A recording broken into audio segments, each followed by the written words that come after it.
Opposition members of a special Joint Select Committee of Parliament have shot down the government's Special Zones of Operation Act, describing it as an unnecessary and dangerous piece of legislation. The bill seeks to give the police sweeping emergency powers to go into volatile communities during special operations.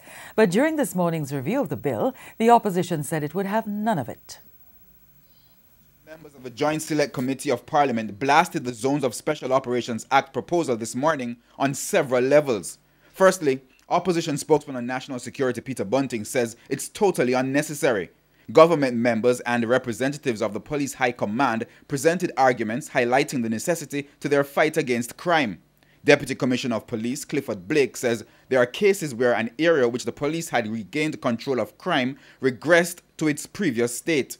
He cites Barrett Town in St. James, where the cops had intervened, killing several gang members in January. A quadruple murder this month illustrates their concern. Here was an opportunity for all these various stakeholders to actually go in the community and do the kind of community development that would lead to long-lasting peace inside it. And we are saying is that with the proposed special zone of operation, once the area has been contained, then the security forces will create the conditions for other agencies to move in. When the security forces don't perform, they are held to account. The social intervention agencies and the breakdown when you go into communities has always been once the security forces have to pull back, the thing goes back to normal.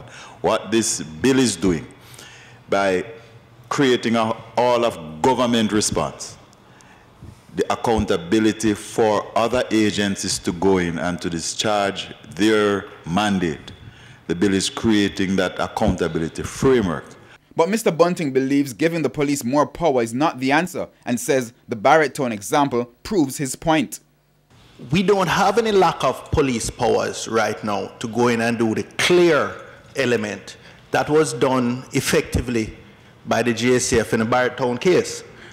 It's the support of the social agencies that let them down. Mark Golding agreed with his colleague and also bashed the idea as he says history shows that it's a step in the wrong direction. The Suppression of Crime Act was a bad move and had to be repealed.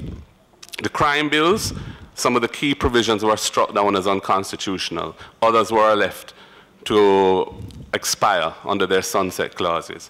And I regard this as a particularly dangerous example of that because of the manner in which these zones are imposed, the lack of effective oversight, and the potential for this to be an ongoing arrangement of indefinite duration.